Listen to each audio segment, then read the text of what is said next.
Thank you so much for having me. It's a great honor to be included in this very important event to celebrate Covert Action as an essential publication to educate the masses about the extensive crimes of empire. For 44 years, Covert Action has shined a crucial light on the sinister depths the United States and its collaborators will go to enforce capitalism's world order at the expense of tens of millions of lives. Time and again, Covert Action has been one of the only publications that has been willing to tackle some of the most uncomfortable truths about deep state crimes against democracy, from CIA-backed political assassinations to false flag operations. It's been in the trenches for decades, unearthing the stories that the operatives and servants of empire want long hidden. And then in this new era of digital censorship and crackdown on dissidents, we need to support its work more than ever before. So I wanted to take this time to walk us through just a brief history of Covert Action and how it's brought us to the precipice between life and death that we face today. The national security state of 1947, which birthed the CIA, defines covert action as an activity of the US government to influence political, economic, or military conditions abroad, where it is intended that the role of the United States government will not be apparent or acknowledged publicly. It states that this expansion of secret warfare would include mass propaganda, paramilitary operations, and lethal force against anyone it deemed a threat. Now, of course, this was 2 years after the United States dropped nuclear weapons on the civilian populations of Hiroshima and Nagasaki, cementing its position as the global hegemon at the end of World War II. And even though it would long continue to advance its imperial ambitions through open military aggression, brutal coups, and devastating wars, it understood that it needed to foster another tentacle of control, one immune from scrutiny. These unaccountable intelligence agencies have committed horrific atrocities in our names ever since, with plausible deniability. Empires in the past, of course, were very open about their conquest while putting masses of people under their control. We're going to take over your land. We're going to become the new governors of your system, and we're going to subjugate you as slaves. There was no shame about colonization in times of feudalism and colonialism. The United States even used to be proud about its imperial ambitions. As its territorial empire expanded, US politicians actually wanted to rename this country Imperial America because the term United States no longer made sense based on the land it controlled. But throughout the 20th century, of course, all of this changed. Mass consciousness exploded. People yearning to be free threw off their chains. Waves of anti-colonialism and revolution swept through the world. Those at the reins of power had to adapt quickly. You could no longer be a proud empire. Countries like the US, Britain, France had to contrast themselves with the burgeoning socialist and independent countries that showed us there was a different way. They had to insist that communism was a totalitarian evil that threatened freedom and that they were the true leaders of liberty and democracy. Of course, throughout the decades, what could only be described as sheer barbarism was committed, from Vietnam to Chile, killing tens of millions to stave off any semblance of sovereignty, to obliterate the hope of any country from paving their own future, their own path, independent of the United States empire. Much of this was done through the insidious mechanisms of the CIA. When mass propaganda efforts failed, when economic and political subversion failed, they sent in the jackals, take out the leaders, install the puppets that would bow to the dictates of multinational corporations. Brutal terrorism was unleashed on entire countries by US-backed and trained right-wing death squads that targeted poor people, peasants, farmers, students, all in the name of fighting communism. Most of this history remains untaught, unknown, and vastly underreported. Covert Action founder and ex-CIA officer Philip Agee left the agency over one of these operations, known as the Tlatelolco massacre in Mexico in 1968, where CIA-backed snipers opened fire on unarmed protesters, killing hundreds in a crackdown against political opposition to the US-backed ruling party. Of course, as we know, he went on to expose the great lengths this agency had gone to plot psychological and paramilitary terrorism against communist students at Mexico's universities. His work from there became an invaluable asset to understand the machinations of the CIA. During the Cold War, those at the helm, of course, were very open about the threat communism posed to their economic domination. But the empire became much more sophisticated to survive in a changing world. So it began to cloak its goals in the doublespeak of humanitarianism and liberal interventionism, using NATO to bomb Yugoslavia for human rights, or kill 500,000 children with sanctions in Iraq to advance democracy. It poured billions of dollars into CIA cutout agencies like the National Endowment for Democracy and USAID to foment regime change in countries like Cuba and Venezuela. Even NED co-founder Alan Weinstein admitted as such in 1991 in a very telling interview where he said a lot of what we do today was done covertly 25 years ago by the CIA. But the growth of empire stagnated.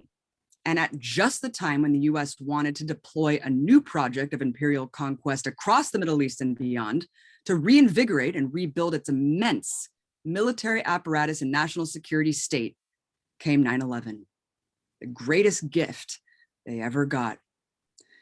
Just in the last 2 decades, a never-ending horror unleashed from the war on terror has forcibly ejected up to 84 million people from their homes. This is according to the UN, causing a devastating refugee crisis that has put fascism on the rise across Europe and elsewhere.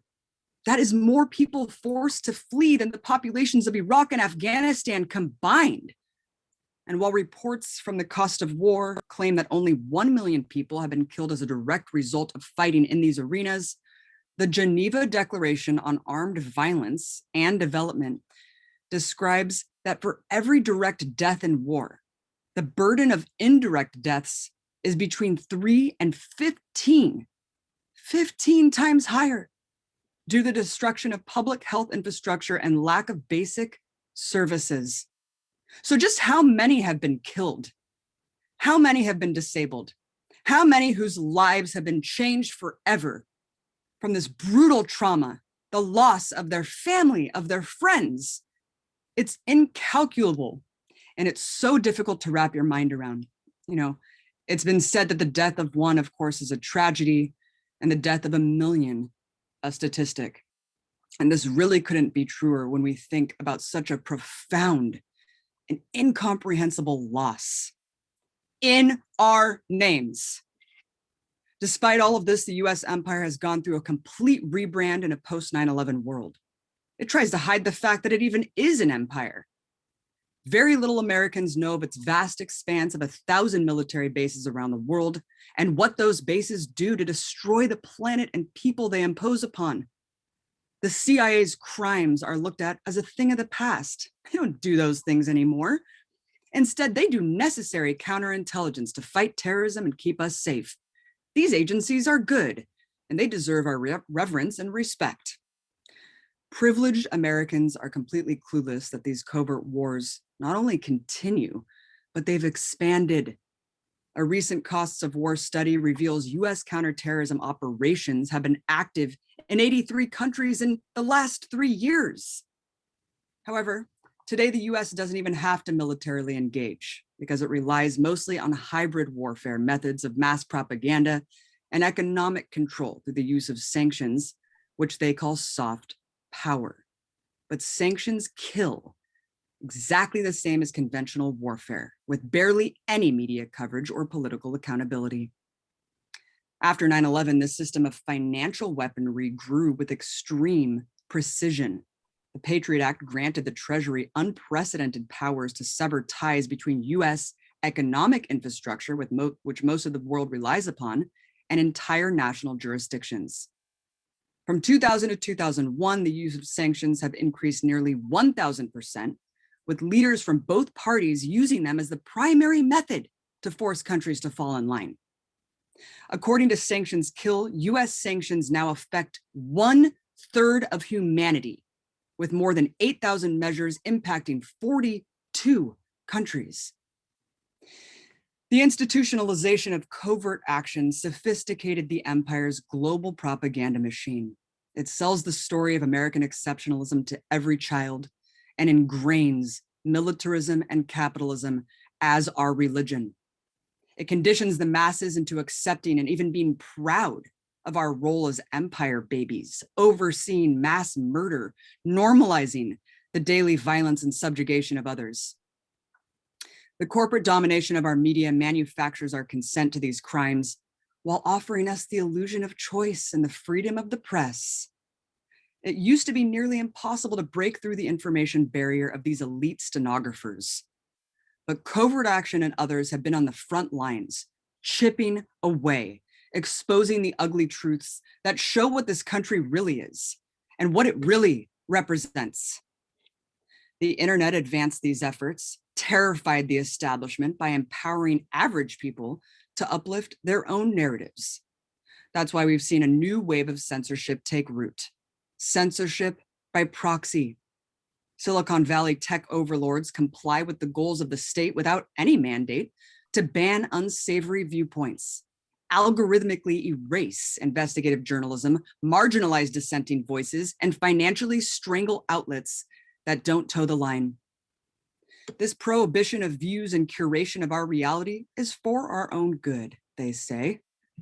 We say how powerful the message is, the sway of the messenger when it comes to issues like Russia's war in Ukraine, how it can cultivate collective outrage overnight to make war a uniform horror, a reality everyone's stunned by. But those of us paying attention know that war is a permanent state.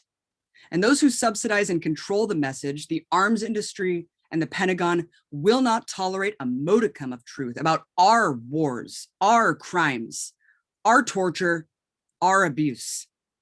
And that is why we must band together in this age of repression. We must unite. We must lift each other's voices and work up. We have to use the tools available to us while we still can to share this information, to educate those who will listen, to organize an actual resistance to empire, one rooted in international solidarity. CovertAction is a crucial arm of this movement.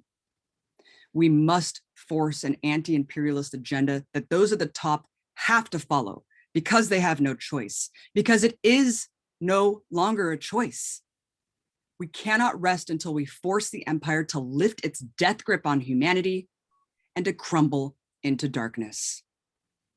Please, everyone watching, I urge you, go to CovertAction today, become a sustaining donor to keep this kind of reporting alive.